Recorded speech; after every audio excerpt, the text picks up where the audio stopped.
Quais são os sinais precoces de autismo? Quando é que eu vou suspeitar que uma criança pode estar apresentando esse transtorno? É sobre isso que eu vou falar no vídeo de hoje, estreando aqui no meu canal do YouTube. Vem comigo! Olá, me chamo Luciane Baratelli, sou neuropediatra e hoje eu vim falar um pouquinho para vocês sobre os sinais precoces do autismo. O diagnóstico do autismo na infância é baseado no prejuízo em 4 grandes domínios: na linguagem, na interação social, nas brincadeiras e nos interesses restritos. O atraso na linguagem normalmente é o primeiro sinal observado pelos pais. E ele pode ser desde uma criança que não está falando nada, ou de uma criança que está progredindo a fala de uma maneira muito lenta.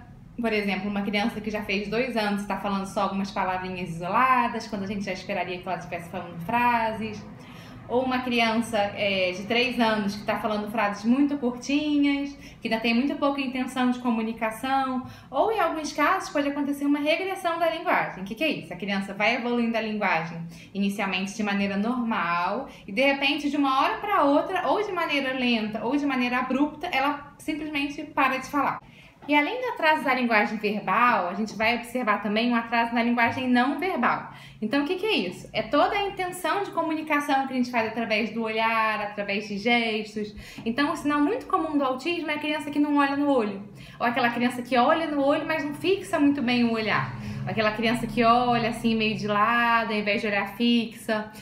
Ou a mãe às vezes observa que a criança parece não reconhecer o próprio nome. Poxa, uma criança de 2 anos que eu chamo e parece que ele nem olha pra mim. Parece que ele nem sabe que é com ele. Então esse é um outro sinal de que a linguagem dele está prejudicada. Não só a fala, mas também a recepção, também a questão da troca do olhar. E também é importante observar os gestos. Tá? A criança ao redor de 1 ano ela já começa a usar os gestos, então ela já vai começar a dar tchauzinho quando ela vê que alguém vai embora, ela pode mandar beijo, conforme ela vai crescendo ela pode usar outros gestos da língua. Por exemplo, você pergunta: onde que tá a bola? A criança faz assim, com a mãozinha. A criança com autismo ela vai ter um prejuízo também no uso dos gestos. Um outro gesto também que chama bastante atenção é o gesto do apontar. Em geral, a criança entre 9 meses, 1 ano, ela já começa a apontar para demonstrar o que ela quer. A criança com autismo tende a ter um atraso nesse apontar. Ou ela não aponta, ou ela começa a apontar muito tarde, lá próximo aos 3 anos. E também é comum que eles tenham um apontar diferente. Ao invés de ele apontar com o dedinho, eles apontam com a mãozinha assim estendida, como quem quer demonstrar alguma coisa. E uma outra maneira de comunicação, que também costuma estar alterada nas crianças com autismo, é o que a gente chama de atenção compartilhada, tá? O que é isso? Atenção compartilhada é uma atenção triangular entre 2 pessoas e um objeto. Então, por exemplo, se uma criança está andando na rua e ela vê na vitrine de uma loja um brinquedo que chama muita atenção dela, o que ela vai fazer? Ela vai apontar com o dedinho, mas ela não vai só apontar, ela vai apontar, vai olhar para a mãe ou para o pai com quem está com ela e vai olhar novamente para aquele brinquedo para poder perceber se a pessoa realmente está olhando para aquilo que ela está apontando. É uma sutileza que às vezes a gente tem que ficar atento, que pode estar presente nas crianças com autismo. As crianças com autismo ela têm muita dificuldade de fazer essa troca. Então ela até pode apontar alguma coisa que ela está olhando, mas dificilmente ela vai ter essa atenção compartilhada tão rica, a ponto de olhar para a mãe, olhar para o objeto, tentar seguir o olhar, ver para onde que a pessoa está olhando. Um outro sinal também é o prejuízo na interação social. Tá? E aí quando a gente fala de autismo, sempre gosto de lembrar que a gente está falando de todo um espectro. O que é isso? A gente vai pegar desde casos leves até casos mais graves. Então todos esses sintomas podem estar presentes em intensidades variadas de acordo com a criança. Então o prejuízo na interação, como eu falei, ele varia muito de uma criança para outra. Vai desde aquela criança que não interage em nada, que não olha no olho, que fica totalmente no mundinho dela, que não chega perto de ninguém, que não sorri, até aquela criança que interage, mas você vê que é uma interação diferente do esperado para a idade dela. É aquela criança assim que está perto das outras crianças, mas não está efetivamente junto, que está todo mundo ali brincando, correndo para um lado e para o outro. Ela até pode chegar ali perto, até pode correr, mas ela não vai estar participando efetivamente da brincadeira. Se for uma brincadeira de pique, ela vai estar talvez não tentando pegar outra criança, vai estar ali só correndo próximo. Ou aquela criança que tenta se aproximar, mas não sabe como, chega ali perto, não sabe muito bem o que fazer. Ou às vezes até a própria interação com os pais podem estar prejudicada. Então, por exemplo, normalmente quando o pai chega do trabalho, como é que a criança reage? A criança corre, a criança quer abraçar o pai, a criança quer faz festa. Às vezes a criança com autismo ela tem essa dificuldade. Então ela pode até ficar feliz de ver o pai, mas não vai reagir com tanta intensidade. Ou pode ficar às vezes o dia inteiro sem ver os pais e quando os pais chegam não demonstrar nenhuma reação. Então todos os sinais pequenos que a gente vai observando que aquela criança tem uma interação que não está tão adequada assim quanto a gente esperaria para a idade dela. E um outro sinal muito importante que a gente tem que estar atento é a questão das brincadeiras, tá? Porque as crianças com autismo elas tendem a ter um pensamento mais concreto. Elas têm muita dificuldade de usar a imaginação, de lidar com conceitos abstratos, e a brincadeira é uma ótima maneira da gente observar isso. Então pensa assim numa criança de 2, 3 anos com um carrinho. Como é que ela vai fazer com o carrinho? Ela vai pegar aquele carrinho, vai andar com ele na mesa, vai fazer o barulhinho do carrinho, vai criar todo um cenário com aquele carrinho. Vai fingir que tá subindo uma montanha, vai fingir que tá botando gasolina, vai fingir que tá postando uma corrida. Ou uma criança com uma boneca, como é que ela vai fazer? Ela vai fingir que tá dando mamar pra boneca, que tá botando a boneca pra dormir, que tá dando comidinha. Então assim, ela vai pegar aquele brinquedo e vai criar toda uma história pra brincar com aquele brinquedo. A criança com autismo, elas têm muita dificuldade de usar a imaginação. Elas tendem a ter brincadeiras muito mais concretas, muito mais sensoriais. Então assim, ele até pode se interessar por um carrinho, mas dificilmente ele vai criar esse cenário tão rico de brincadeira. Ele pode talvez enfileirar o carrinho, ou até às vezes pode andar e fazer o barulhinho com o carrinho, mas de uma maneira repetitiva, de uma maneira monótona, não criando todo esse ambiente com um brinquedo.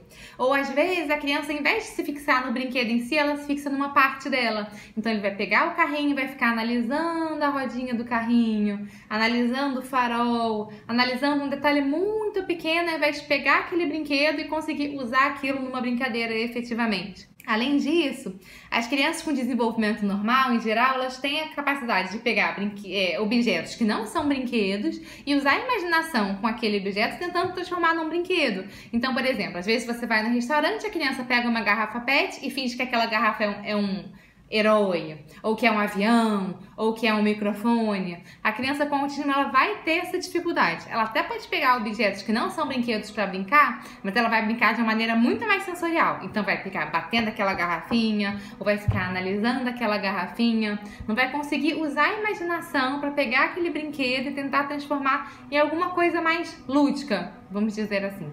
Outro sinal são os padrões restritos de interesse, que eles podem se manifestar de 4 maneiras. Então, primeiro é através dos movimentos estereotipados, que também variam muito de uma criança para outra. O mais comum é o movimento de balançar, que pode ser ou um balançar de tronco, daquela criança que fica para frente e para trás, ou a criança que fica balançando muito as mãozinhas, são movimentos estereotipados das mãos, ou movimentos de bater palmas, que são movimentos repetitivos que não têm aparentemente nenhum propósito, que acredita-se que seria uma maneira da criança autista se autorregular, lidar com as próprias dificuldades sensoriais delas. E as estereotipias, além do movimento, elas podem ser também vocais.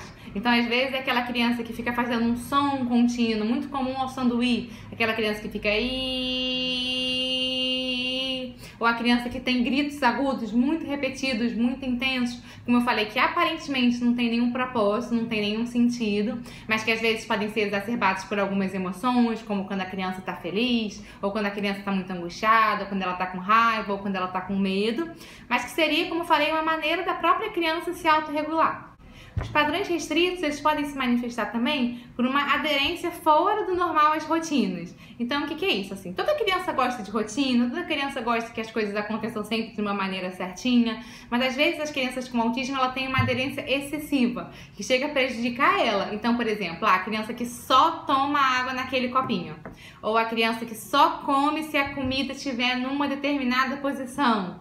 Ou pode se manifestar também por uma seletividade alimentar muito intensa. Às vezes tem criança que só come arroz e batata. E aí você tenta introduzir outros alimentos e não consegue de jeito nenhum. É uma questão muito, muito, muito grave. Você pode deixar a criança com fome, você pode tentar usar essas estratégias que não adianta. A criança não consegue comer, porque é uma questão sensorial. Uma dificuldade intrínseca dela de lidar com essas mudanças na rotina. Então, às vezes, questões simples se torna um grande problema para uma criança com autismo. Por exemplo, às vezes a criança faz todo dia o mesmo caminho para ir para a escola.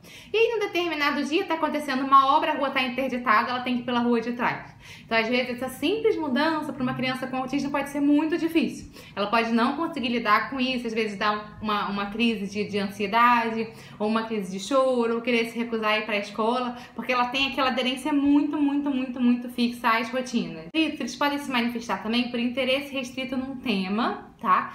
Toda criança tende a ter interesse maior por um tema específico, mas no caso das crianças com autismo, às vezes esse interesse é muito grande, que se sobrepõe a todos os outros temas. Então, por exemplo, às vezes a criança pode ter um interesse restrito em dinossauro, e ela pode saber tudo sobre dinossauro, conseguir decorar o nome das espécies, saber diferenciar uma espécie de outra por um mínimo detalhe, mas ela não consegue abranger essa capacidade de conhecimento para outras questões.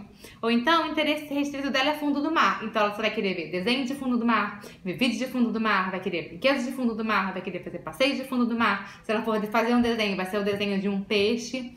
Então, assim, é uma coisa muito focada. Ela é fixa naquele interesse e não consegue abranger. Diferente de outras crianças, que elas até podem ter um interesse grande por um tema, mas elas conseguem ter outros temas, conseguem captar essas outras questões também, transitar entre esses interesses. E nas crianças com autismo, não obrigatoriamente esses interesses vão acompanhar ela para o resto da vida. Às vezes a criança pode ter, em um determinado momento, ter esse interesse por peixe, por exemplo, e às vezes de uma hora para outra ela simplesmente muda tudo e ela parece que esquece tudo que ela sabia de peixe para ter interesse pelo dinossauro. Então ela vai querer brincar com brinquedos de dinossauro, ver vídeos de dinossauro, desenhar dinossauro, muda totalmente. E por último, os padrões restritos de interesse eles podem se manifestar por uma hipo ou por uma hipersensibilidade sensorial. E aí isso pode envolver qualquer um dos sentidos. A criança às vezes pode ter uma hipersensibilidade tátil, então às vezes é aquela criança que tem uma dificuldade muito grande de pisar na grama, ou tem uma dificuldade de pisar na lama, em areia, em texturas diferentes, ou segurar em massinha. Ou às vezes a criança pode ter uma hipersensibilidade auditiva, que algum estímulo auditivo para ela é tão intenso que ela não consegue lidar com aquilo e fica muito irritada, ou tampa os ouvidos. Ou pode ser uma sensibilidade visual, ela pode ter uma atração muito grande por algum estímulo visual específico. Ou é comum às vezes a criança ter um interesse muito grande por ventilador ou objetos que giram e ela vai ficar ali horas olhando aquilo ali girando. Ou ver luzinhas piscando, também é uma questão que atrai muito elas. A criança às vezes consegue ficar muito tempo fixada naquilo. Ou às vezes fica acendendo e apagando a luz. Tamanho que é aquele interesse dela naqueles estímulos luminosos. Às vezes ela lida com os estímulos olfativos de maneira diferente. Então aquela criança que quando ela vai comer, ela cheira os alimentos antes de conseguir comer.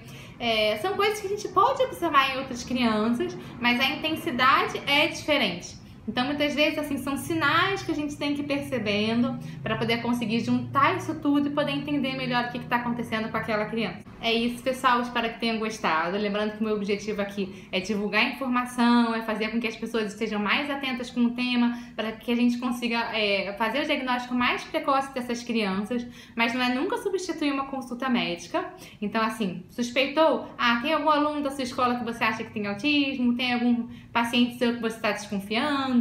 Ou você acha que seu filho pode estar apresentando? Procura um médico para poder fazer essa avaliação individual da criança. Esse não é um diagnóstico simples de fazer, não é uma questão fácil, tá bom?